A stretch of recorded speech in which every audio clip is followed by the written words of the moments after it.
Me and my friends joined a Pokemon Draft League. Every week we will face a new coach to determine who becomes the champion of the season. Will we make it to the top of the standings?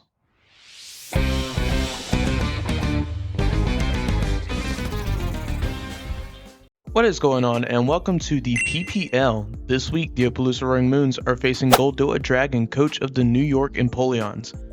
They have a very scary team with Mew, Como, Ninetales, Alola, Heatran, Thundurus, Therian, and the list goes on. Will our Rain team be able to pull out the win? Let's look at the Pokemon that we're bringing to do exactly that. First, we are bringing the ace of our team, our Ogerpon. We are bringing Ivy Cudgel, Hornleech, Playrough, and Swords Dance. This thing has coverage for the entire team, and in Rain, there's nothing that can switch into an Ivy Cudgel and then take a Playrough. They have a Vaporeon, so you have to watch out about giving it health, but luckily, we're also a Grass type, so we still hit it super effectively. This thing's coverage is insane this matchup, and I think that it is going to be able to put in a lot of work. And to enable that, we are bringing our Pelipper. We're holding the Damp Rock with the Drizzle ability, of course, with Hurricane Roost, U-Turn, and Weather Ball, just for a little bit of extra damage.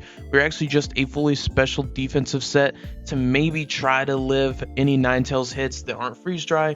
But other than that, this thing is pretty much just going to suicide itself and try to get the rain up for us.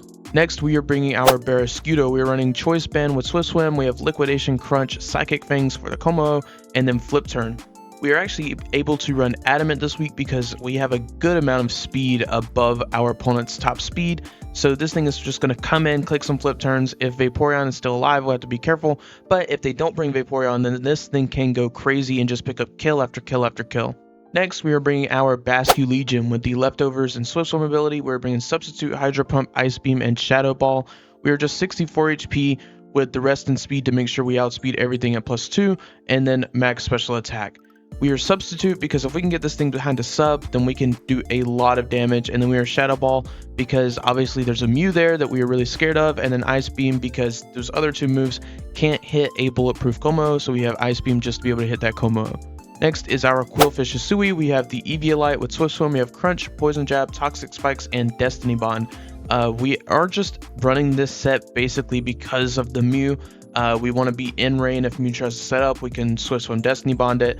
Otherwise, if it's like a special Mew variant and not a Dragon Dance Mew variant, this thing can take a ton of hits from it and just crunch it down and deal a lot of damage that way, since we are immune to those Psychic type attack. And then lastly is the Jirachi with Leftovers and Serene Grace. We have Stealth Rock, Thunder Wave, Iron Head, and Playrough. This is basically just because otherwise Ninetales actually really runs my team.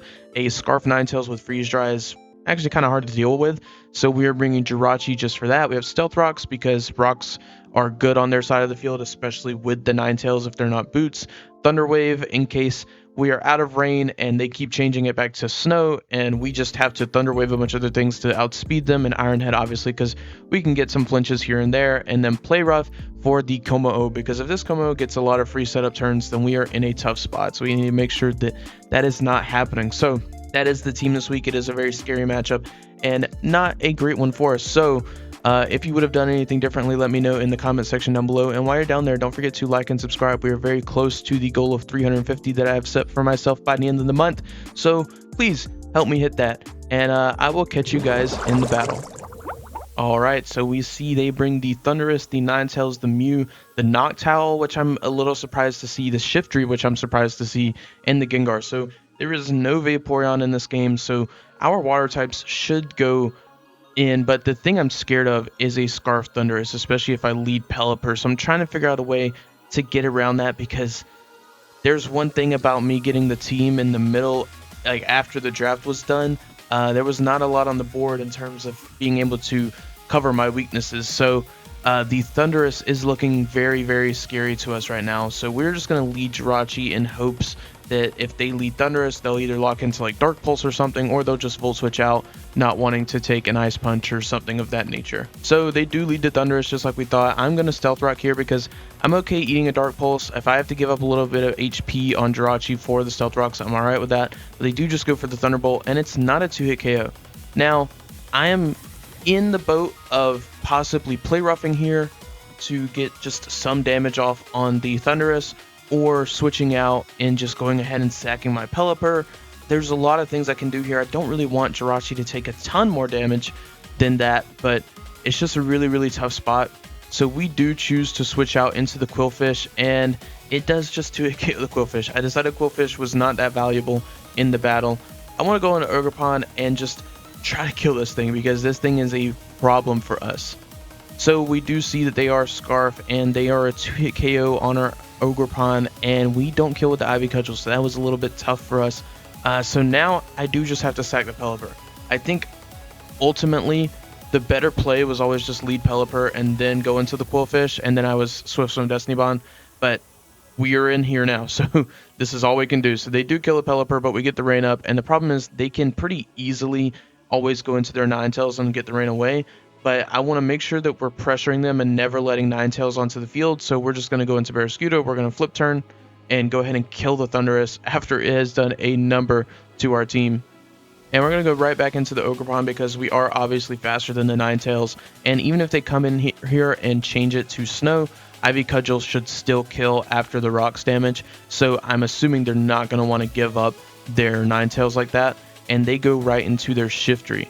Now we can just play rough this, because Shiftry is a dark type, and I'm not too scared of the Shiftry, and play rough just straight up Okos, we just can't miss, and we don't, so the Shiftry goes down. So we're kind of bringing the game back a little bit. I knew these games would be fast, because that's just how Rain plays.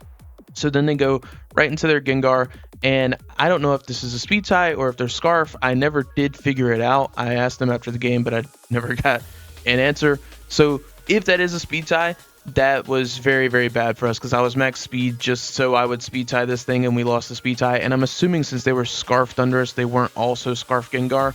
But that is just how the cookie crumbles sometimes. So we go into our Barraskewda, and we're just going to click our Liquidation here as they go into the Noctowl, and that thing goes straight down, because Barraskewda Adamant Choice Band in the rain is a nasty breaker. It is so stupid.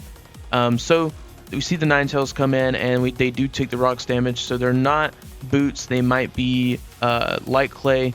So we're just going to go for the Liquidation again, because I can't really afford to let this thing get up in Aurora Veil if they're trying to do that. And we just barely miss out on the KO there, and they actually go for the Baton Pass, which was a little weird to me. I don't know what the point of the Baton Pass was if you're coming in, I guess just to get rid of the rain essentially. And they go into the Mew, and we don't have our Quillfish anymore, so that's a little bit tough. And I'm trying to figure out how we're supposed to beat this Mew, so I switch right into the Basket Legion, but this could be like a Calm Mind set, but we figure out it is Dragon Dance. So I have a little bit of hope here, because Shadow Ball should do a good number to this Mew. And when I say a good number, I mean not enough, because that also did not kill. And now the Mew is at +1. It obviously is going to kill the Basket Legion here with Psychic Fangs, and if they have EQ, they're going to kill the Jirachi, but all we can hope for is that they don't have it, and just go for a Thunder Wave. That way the Barraskewda can outspeed, but they do have the EQ. So the Jirachi goes down, and that crit might have mattered. I don't know if it mattered a ton, because it was a 56% roll in their favor.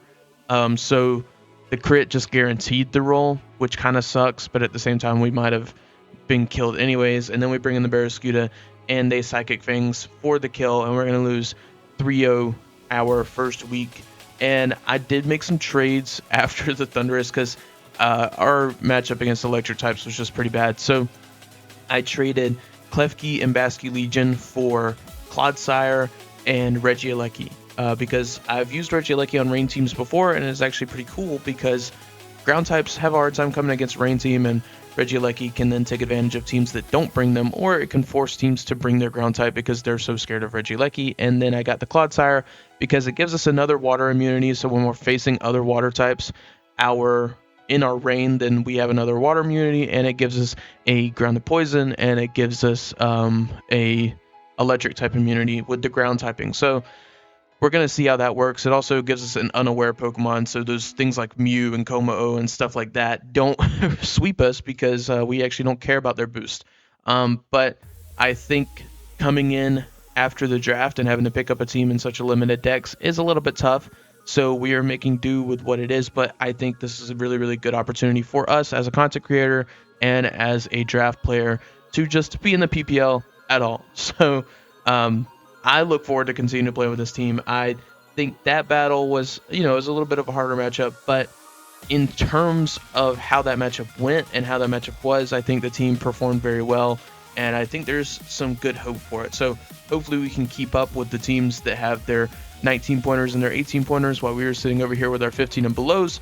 But that is going to be the name of the game this season, and it'll be cool if we pull out some wins with a team that seems that much under-leveled compared to the other teams. But like I said, I think Rain is really cool, and I think it's really fun to play with, and I hope you guys also think that, because we have got a full season of it. So if you like what you saw, like, comment, subscribe, and I will catch you guys in the next one. See ya.